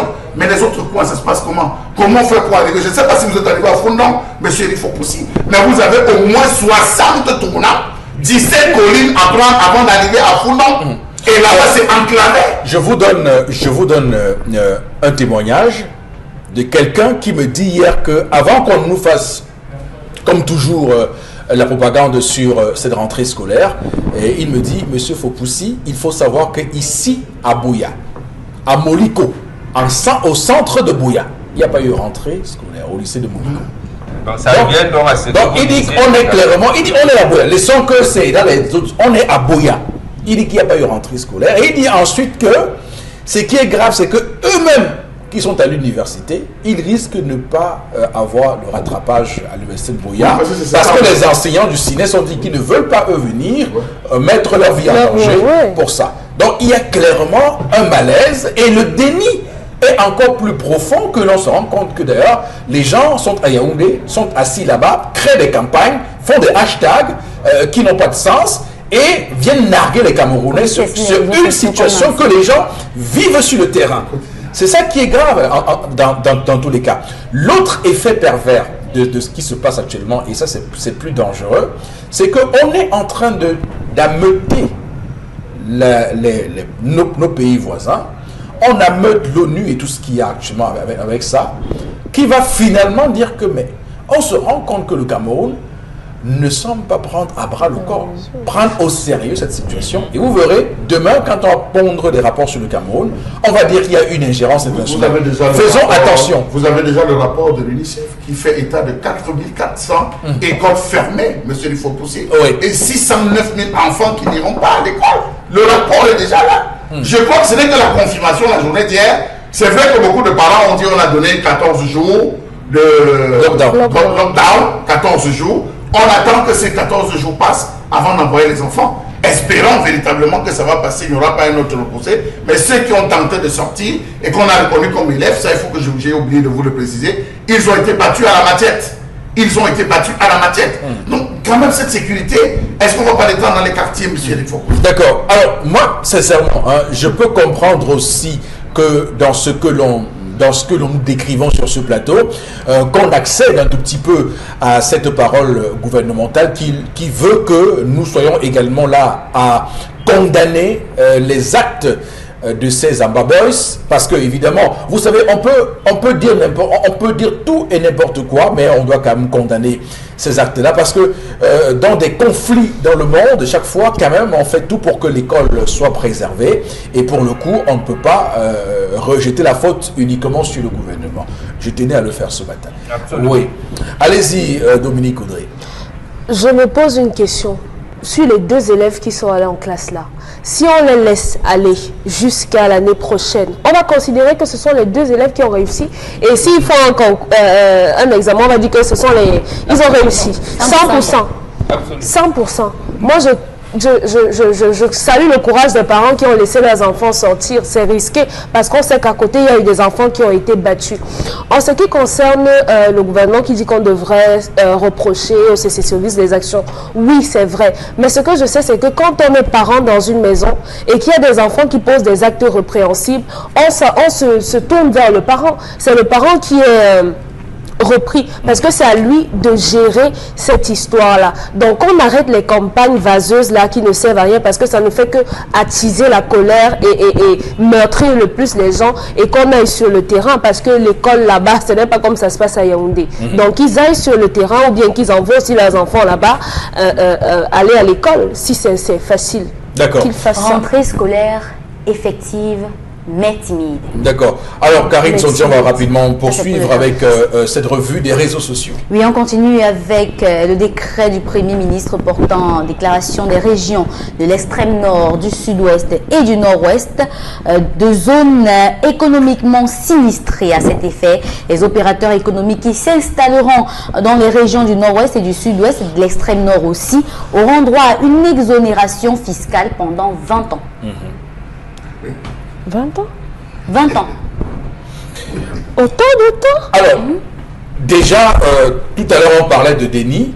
déjà, ça prouve qu'il y a un commencement, un début de commencement. Bon, c'est pas vraiment ça, mais on s'en tend un peu à aller vers là, de prise de conscience de la situation. Même si je trouve quand même assez malicieux d'ajouter l'extrême nord et le nord-ouest et les mettre ensemble alors qu'on aurait pu faire ça depuis avec l'extrême nord et juste prendre cette situation beaucoup plus au sérieux. Bon, laissons, c'est pas le débat. Bon, Bengan, est-ce que ces mesures-là vont inciter les investisseurs à aller investir dans ces régions-là? Je dis non. Deux raisons principales. La première, le chef de l'État a lui-même organisé un forum au Cameroun en mai 2016. Il n'y avait pas encore de crise dans le nord-ouest.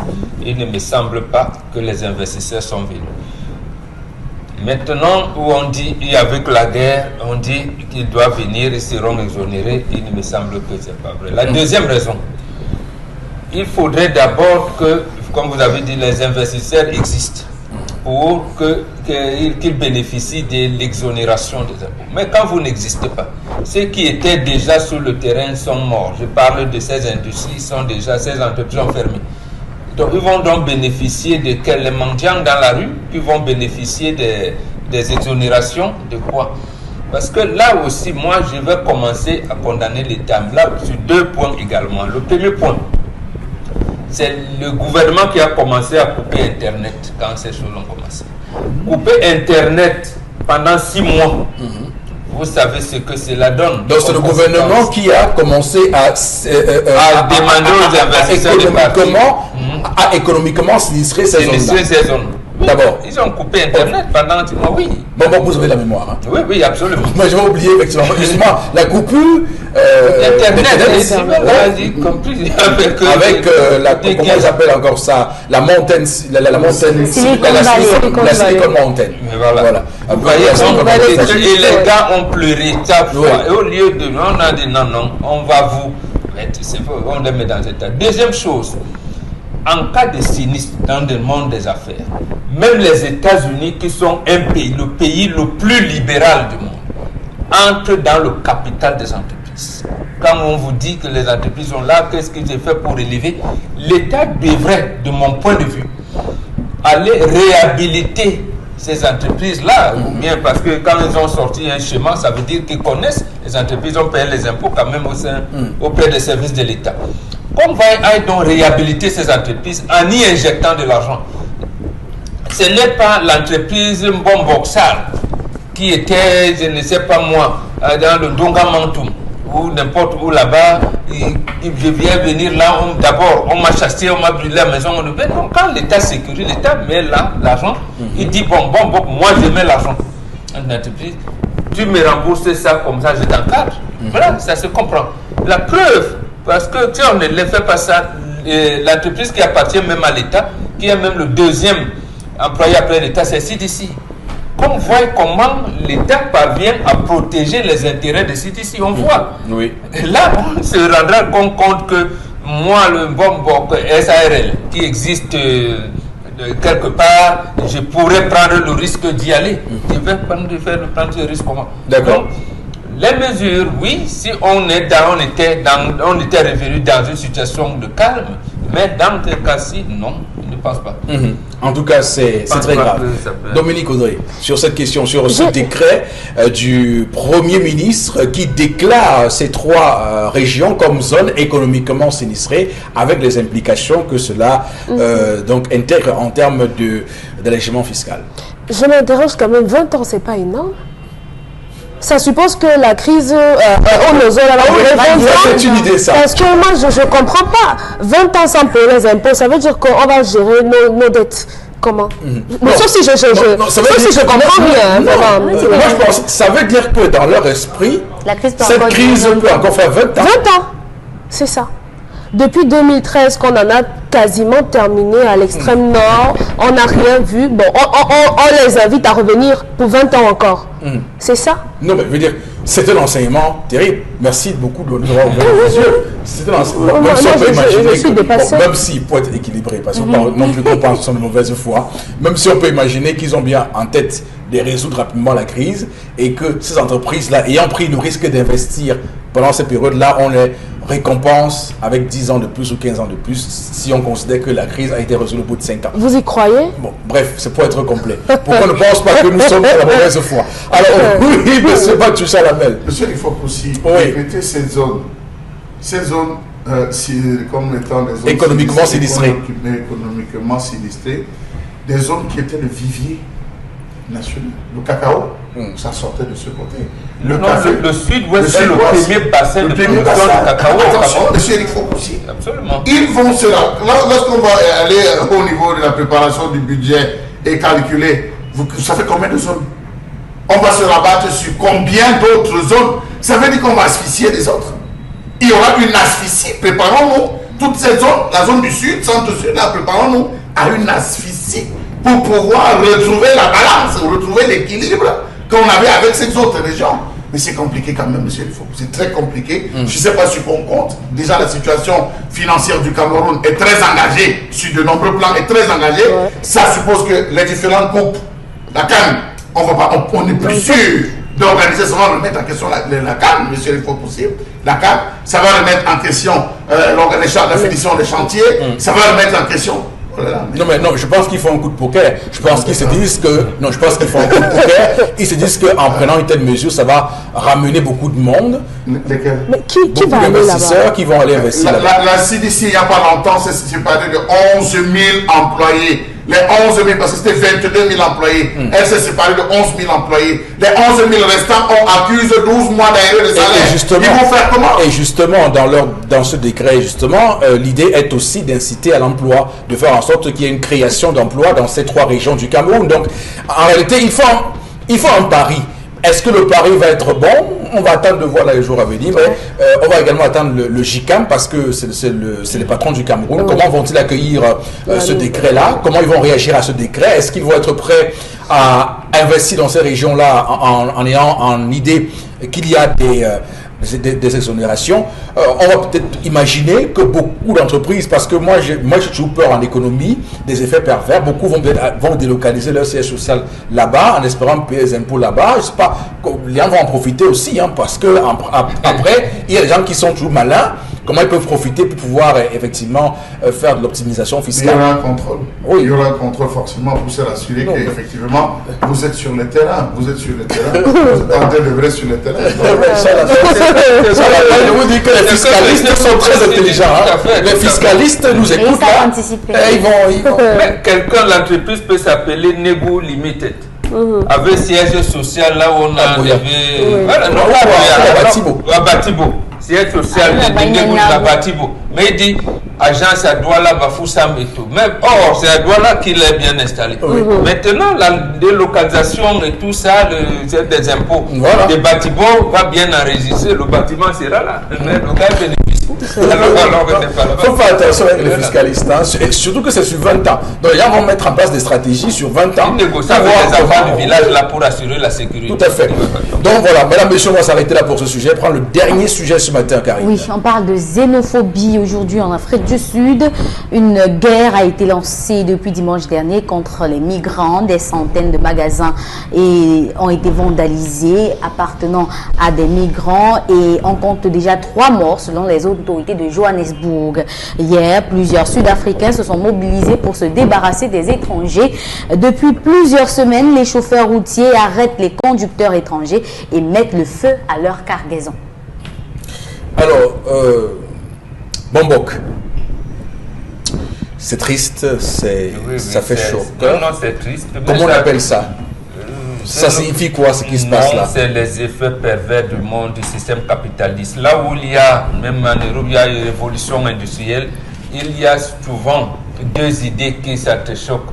C'est-à-dire ceux qui sont, comment on peut appeler, les autochtones ou les autochtones, lorsqu'ils peuvent bien vous accepter au départ, mais en cas de crise, ils vont retourner l'idée principale, c'est-à-dire vous êtes venus prendre les richesses. En fait, c'est ça qui arrive. Et pour le cas de l'Afrique du Sud notamment, vous allez vous rendre compte que la sortie de Mandela a eu une euphorie. La prise de pouvoir encore davantage. Mais ils se disaient pour la plupart que nous allons remplacer les Blancs. Certains même se disaient on va enlever les Blancs dans des entreprises, ici on va les envoyer au quartier et c'est nous qui allons les prendre ça. Première chose que Mandela n'a pas fait, parce que ce n'est pas faisable, bien entendu. Ce n'était pas un racisme anti-noir contre racisme anti-blanc, non. Et l'Afrique du Sud est développée, a accueilli le reste de l'Afrique et même du monde.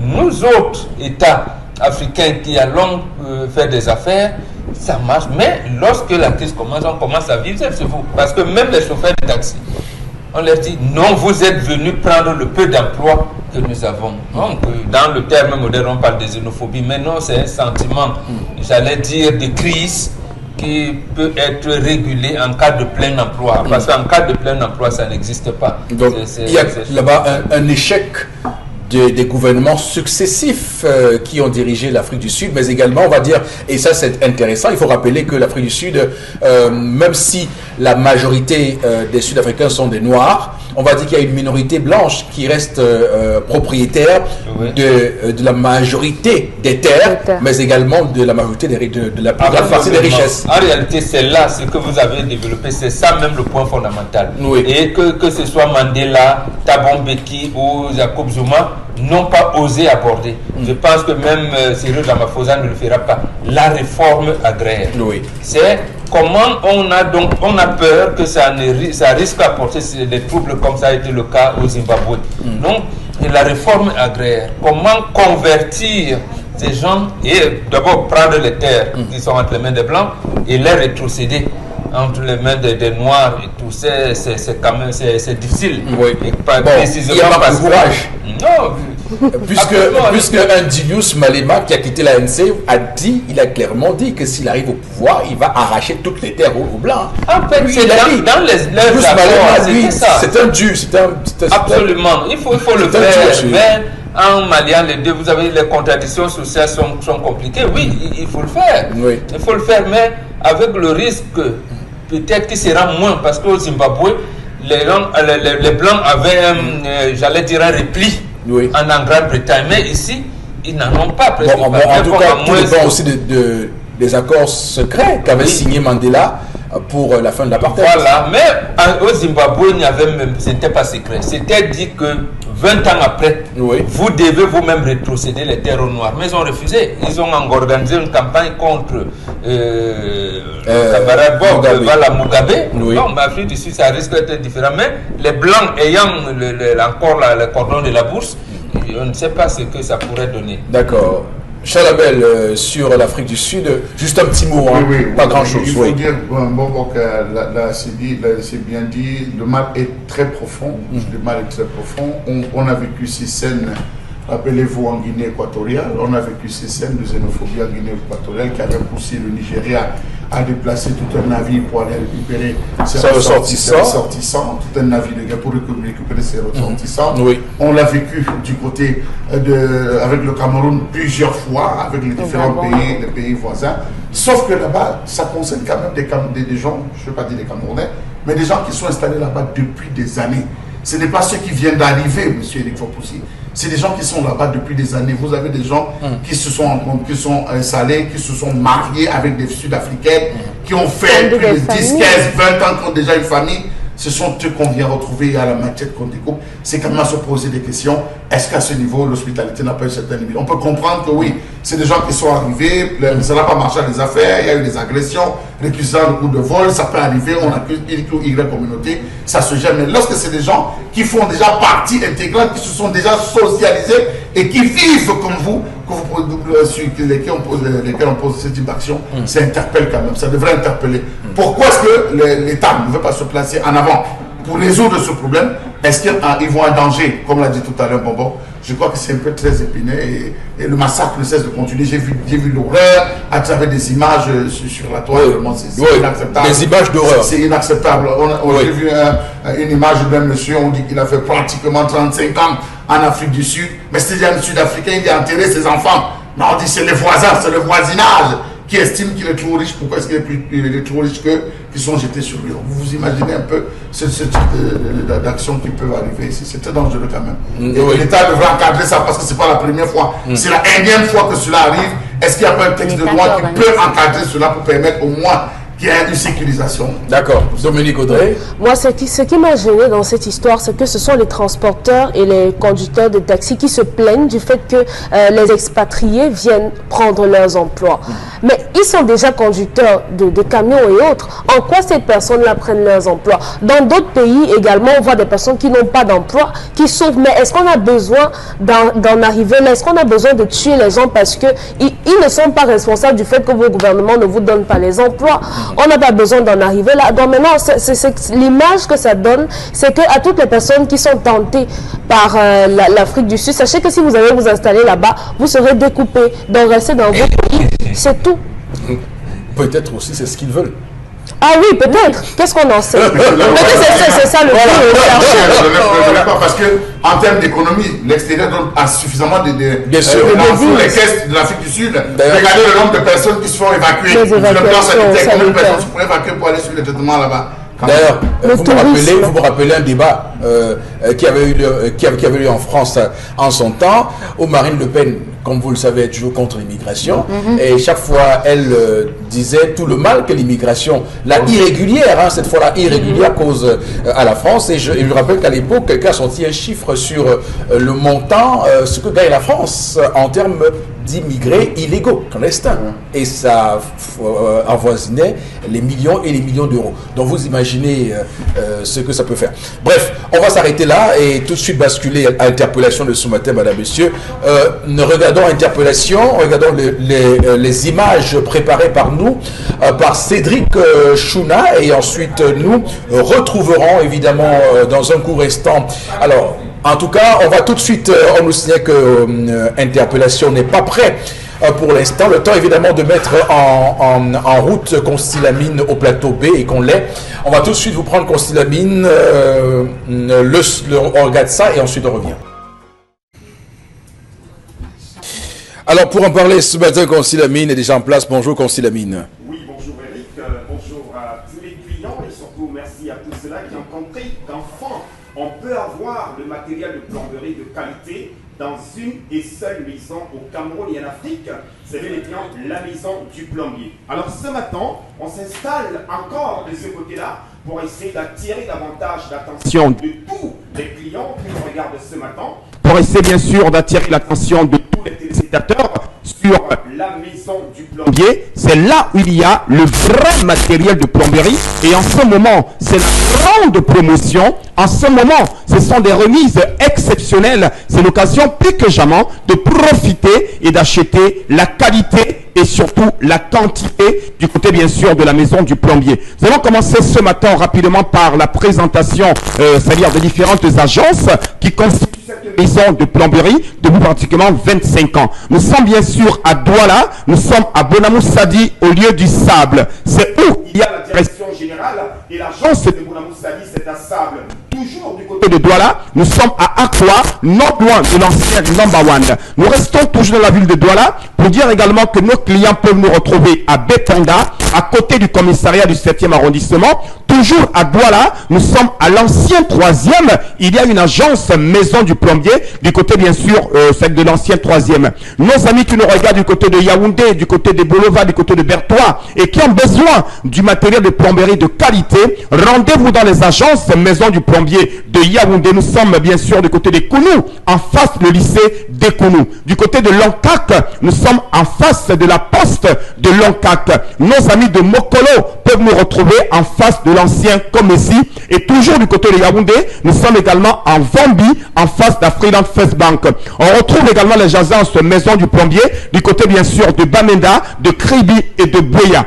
Et ceux qui sont hors de ces différentes villes et qui veulent commander, que ce soit un lavabo, que ce soit l'école PVC, que ce soit c'est-à-dire les colonnes de douche, bien sûr en plastique, il vous suffira tout simplement d'appeler les numéros de téléphone qui s'affichent à l'instant au bas de l'écran et de commander quel que soit l'article, quelle que soit la quantité. Maison du plombier se chargera de livrer tous vos besoins à domicile. Après donc la présentation des agences qui constituent la maison du plombier, nous allons tout de suite entrer dans la vente de ce matin. Le temps de rappeler à tous nos téléspectateurs que le stock est très limité. Donc n'attendez pas la dernière minute, n'attendez pas la fin de la promotion pour courir à la maison du plombier. C'est maintenant plus que jamais que vous devriez aller dans n'importe quelle agence de la maison du plombier pour acheter ce magnifique lavabo. Oui, il est de qualité, il est neuf, il est avec garantie, il est dans le carton. Vous l'avez à 16 000 francs, un lavabo plus colonne accompagné d'un porte-savon en porcelaine offert gratuitement. Vous l'avez à 16 000 francs dans n'importe quelle agence maison du plombier du Cameroun. C'est des lavabos de qualité supérieure. C'est des lavabos qui embellissent, c'est-à-dire vos salles de bain. Vous les avez à 16 000 francs. Vous ne retrouverez cela nulle part ailleurs. Je rappelle que le stock, il est très limité et nous faisons également la vente en gros. C'est l'occasion plus que jamais d'attirer l'attention de tous ceux qui veulent acheter en gros, de venir à la maison du plombier. On est également toujours dans la vente de ce matin, chers téléspectateurs. Vous avez donc bien entendu une colonne de douche rigide en tuyau plastique. Vous l'avez à 2500 francs. Cette colonne de douche ne se rouille pas. Elle est solide. Elle est bien sûr de qualité supérieure. Vous l'avez à 2500 francs dans les agences maison du plombier du Cameroun. Toujours dans la vente de ce matin, nos amis plombiers sont à l'honneur. Des cols PVC pression de marque Sifcol. Vous les avez à partir de 1500 francs pour un tube de 125 grammes. Une colle PVC qui permet de soutenir, c'est-à-dire de pouvoir tenir les tuyaux PVC, de pouvoir bien les coller sans toutefois les dégrader. Vous les avez à partir de 1500 pour une contenance de 125 grammes. Toujours dans la colle PVC, vous avez la boîte de 500 grammes de colle PVC. C'est une colle uniquement pour les tuyaux PVC. Elle est de marque Sifcol. Elle est de qualité sup. Vous l'avez à 4000 francs pour une contenance de 500 grammes. Toujours dans la catégorie de colle PVC, 1 kg de colle PVC. Vous l'avez à 7000 francs du côté bien sûr de la maison du plombier. Et ceux qui vont acheter en quantité, ceux qui vont acheter pour revendre, on vous fera encore une double réduction sur ces prix qui sont affichés à l'instant à l'écran. C'est donc l'occasion plus que jamais de venir à la maison du plombier. Merci infiniment.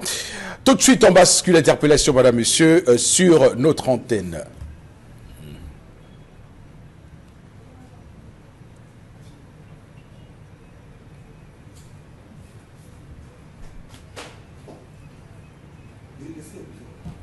D'abord, le séjour des étrangers.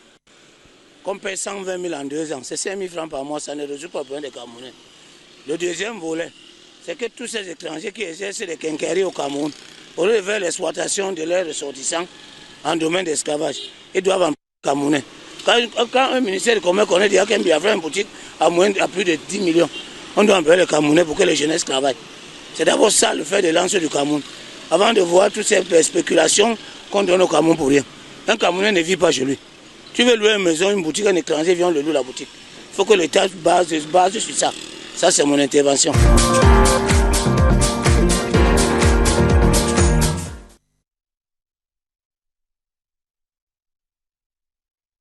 On ne sera pas comme nos frères Patou-Guinéens ou Sud-Africains. On aime bien les étrangers. Quelquefois, ils nous mettent même en prison. Ils ne payent pas le loyer. Ils ne réparent pas ton écran d'ordinateur, mais vous allez au commissariat. C'est vous qui restez au commissariat. Voilà. Non, c'est pour dire quoi? Pour dire que ce qu'on appelle solidarité, vous l'avez dit tout à l'heure, Charles aussi, en principe, qu'est-ce qui fait que les gens peuvent se ruer en Afrique du Sud? Qu'est-ce qui fait que les gens veulent venir au Cameroun? Précisément parce qu'ils trouvent un mieux vivre là-bas en se déplaçant et ils sont accueillis par leurs frères et sœurs qui trouvent sur place. Donc, il suffit que les États en question puissent créer des conditions pour, ils disent vivre ensemble, mais nous parlons d'intégration. On peut se sentir. En tout cas, on doit écouter l'Union africaine sur cette question. Absolument. Voilà un grand dossier. Je rappelle également que le Parlement africain est en Afrique du Sud. Le siège du Parlement africain est en Afrique du Sud. Donc c'est également l'occasion aussi là-bas pour ce parlementaire. Et c'est un Camerounais qui est président. Alors voilà, monsieur, merci infiniment à vous d'avoir été là ce matin sur notre antenne. Passez une belle journée. On se retrouve demain lorsqu'il sera 10h. Que Dieu bénisse le Cameroun et ses cours d'informatique.